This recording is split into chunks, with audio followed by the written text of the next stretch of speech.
TV yang saya bongkar kemarin, yang di dalamnya tuh ada yang pecah di bagian backlight, ada plastik-plastik yang pecah karena TV-nya kata yang punya jatuh sendiri, teman-teman. Itu kan hidup ya. Tapi begitu saya ketemu sama yang punya, katanya TV ini nggak pernah dipakai gara-gara dia tuh waktu hidup tiba-tiba dia suka mati dan hidup sendiri gitu. Kayak goib gitu TV-nya. Tapi kan ini bukan soal goib atau nggak goib. Kita akan cari tahu kerusakannya terletak di bagian apa. Tipe TV-nya adalah LG 32LD3310. Kita mau bukain dulu semua skrup yang ada di sini, terus kita bongkar. Kita cek tegangan ya. Sebelum kita ukur tegangannya, kita kenalan dulu sama komponen-komponennya, teman-teman. Dan bagian-bagian tertentu di komponen ini yang kira-kira bisa ngejawab pertanyaan kita kenapa TV ini rusaknya hidup, kemudian suka mati, kemudian hidup sendiri. Yang PCB ini namanya adalah power supply, di mana tegangan dari 220 volt rumah kita dirubah sama dia untuk beberapa tegangan seperti yang diterangkan di sini. Ini ditunjukin ada 12 volt, 12 volt, 12 volt, ground 3,5 volt, 3,5 volt, 20 volt, terus power on 20 volt. Terus ada error sekalian. Kayak gitu-gitulah, teman-teman. Di sini adalah kumparan sekunder, di sini masuk kumparan sekunder. Di sini adalah blok sekunder dan di sini adalah blok primer, ditandain sama garis yang warna hitam titik-titik ini, teman-teman. Itu ada juga tulisannya tuh. Ya. Jadi kalau misalnya di bagian sekunder nggak keluar tegangan, kita pastikan untuk ngecek bagian primer. Karena kalau primernya masih belum sempurna, sekundernya pasti nggak keluar tegangan. Tapi TV ini kan hidup kemarin, artinya blok primer dan sekundernya pun masih tetap dalam keadaan baik alias oke. Kalau kita lihat di sini tuh ada kaki. Di kaki kapasitor ini ada semut yang kesetrum. Kayaknya rusaknya karena semut juga nih, teman-teman. Semut itu nggak bisa dijadikan remeh loh, karena kalau dia masuk ke dalam komponen elektronik, dia masuk ke dalam TV, dia kesetrum aja, dia bisa ngerusakin komponen-komponen elektronik, teman-teman. Ini kita ngelihat ada sebuah dioda dengan kode ZD502 yang kakinya berjamur. Rusak apa enggak? Biasanya sih enggak. Dan memang jamurnya waktu saya pegang udah langsung hilang, teman-teman. Ini dia kapasitornya, udah pernah kena solder nih, karena diperbaiki sama teknisi yang sebelumnya kayaknya. Terus fuse-nya harusnya diganti, tapi sama dia disambung sama kabel yang kalau misalnya korslet hancur nih gitu, harusnya dipasang fuse, tapi nggak dipasang fuse, nggak apa-apa deh. Berarti komponen yang rusak selain fuse udah diganti sama teknisi yang sebelumnya, teman-teman. Nah, komponen yang rusak itu bagian mana? Kalau misalnya kita lihat di sini, ini ada beberapa buah komponen yang biasanya rusak, yang namanya adalah MOSFET. Kita melihat komponen mana yang kira-kira udah diganti, teman-teman. Kalau misalnya kita ngelihat komponen yang bentuknya kayak gini, di heatsinknya nih masih ada putih-putihnya, dan putih-putihnya tuh masih belum ada bekas bergeser, berarti belum pernah dibongkar. Yang ini juga, yang ini belum pernah dibongkar kayaknya. Yang ini juga belum pernah dibongkar kayaknya. Kalau misalnya dilihat ada fuse yang putus, berarti kerusakan kan terletak pada blok primer gitu, teman-teman. Mana yang diganti? Kayaknya yang diganti yang bagian sini nih, karena ini aja yang udah pernah dilepas kayaknya. Tapi itu nggak jadi soal, teman-teman. Yang penting kan TV-nya hidup. Kita alihkan fokus kita dari situ, kita beralih ke sini. Ini adalah mesin TV yang kalau misalnya saya perhatikan, saya nemukan di sini ada tombol SW800, saya nggak tahu fungsinya apa. Ini adalah switch, bisa kita tekan Mungkin untuk masuk ke service mode mungkin ya, mungkin. Nah, kalau misalnya kita ngelihat di TV-nya, di casingnya tuh di sini nggak ada loh ditunjukin tombol teman-teman, tapi di dalamnya ada tombol. Berarti tombol itu tombol-tombol rahasia. Mungkin.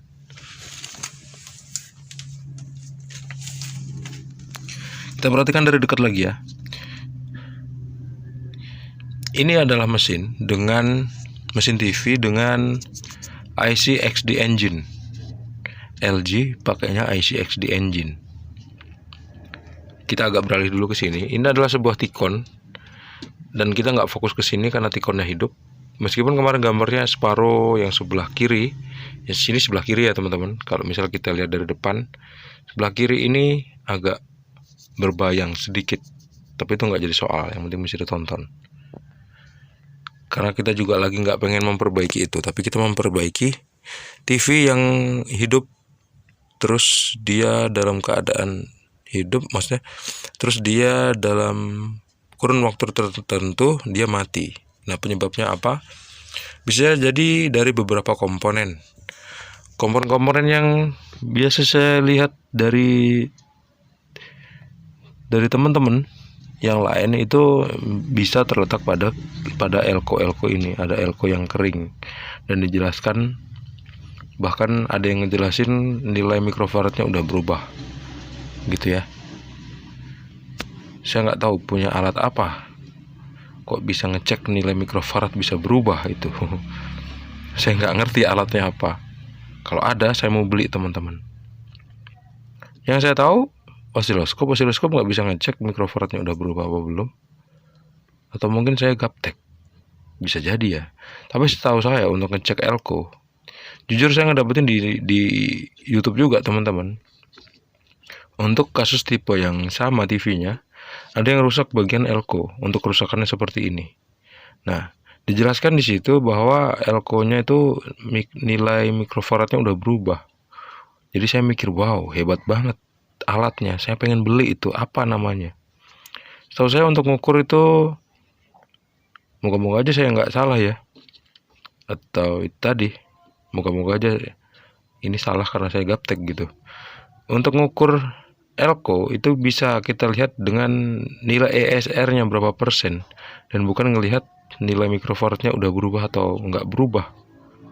Kayak gitu teman-teman. Nah, kalau ada alat seperti itu mantep banget sebetulnya.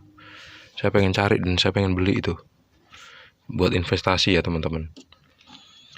Itu dia, ada yang dicurigai yaitu elko SMD seperti ini. Elko-nya warnanya perak seperti ini, dan tentu ada nilai-nilai yang menunjukkan kapasitas dan voltasenya. Terus ada juga yang menyebutkan bahwa kerusakannya terletak pada resistor. Ada resistor, entah bagian mana resistor yang dicopot itu, mungkin bagian sini. Itu pun harus melalui pengecekan tegangan dulu. Nah, berhenti tegangan itu ada di sekitar sini. Dan itu harus dimodelin sama diagram atau diagram blok atau yang biasa disebut schematic diagram. Nah, schematic diagramnya kita bisa cari di internet teman-teman.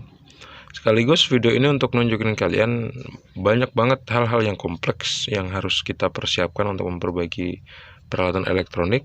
Meskipun kelihatannya sederhana, cepat kita mengerjakannya, biayanya mahal, itu wajar karena sesuai sama proses-proses yang udah dilalui teman-teman. Dan itu bukan semua orang bisa ngerjainnya, hanya orang-orang tertentu aja yang bisa ngerjain.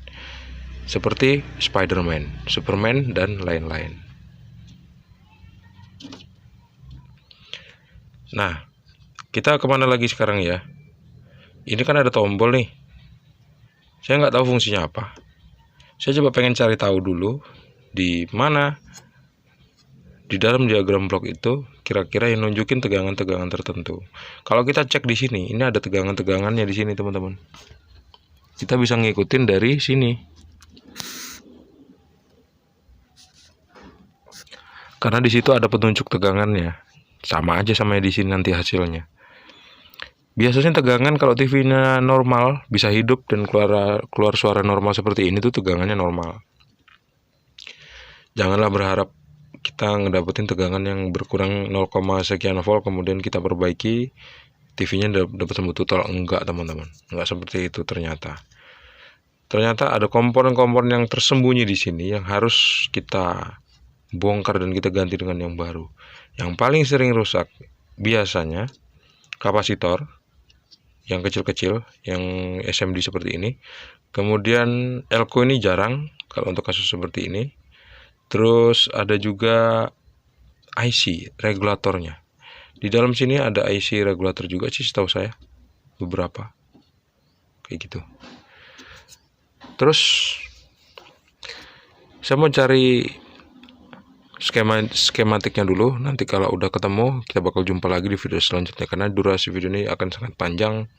Jadi teman-teman, semoga video ini bisa membantu buat kalian, khususnya untuk yang pemula, untuk gimana cara memperbaiki TV atau belajar memahami isi TV LED, LCD, dan TV datar yang lain teman-teman.